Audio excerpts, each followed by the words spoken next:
ಮಲಗಿ ಪಾಡಿದರೆ ಕುಳಿತು ಕೇಳುವನು,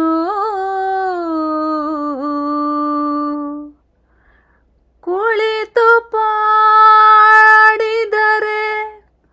ನಿಂತು ಕೇಳುವನು, ನಿಂತು ಪಾಡಿದರೆ ನಲಿದು ಕೇಳುವನು, ನಲಿದು ಪಾಡಿದರೆ, ನಲಿದು ಪಾಡಿದರೆ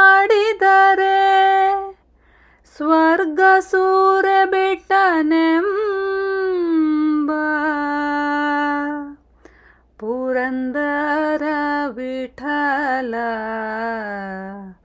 ಆ ಆ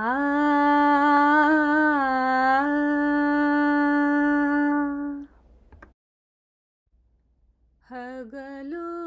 ನಿನ್ನ ನೆನೆಯಲಿಲ್ಲ, ಹಸಿವು ತೃಷೆಯಿಂದ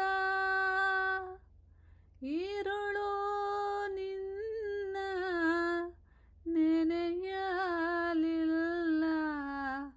ನಿದ್ರೆಯ ಭರದಿಂದ ಈ ಎರಡರ ಬಾಧೆಗೆ ನಾವೊಳಗಾದೆನು, ಈ ಎರಡರ ಬಾಧೆ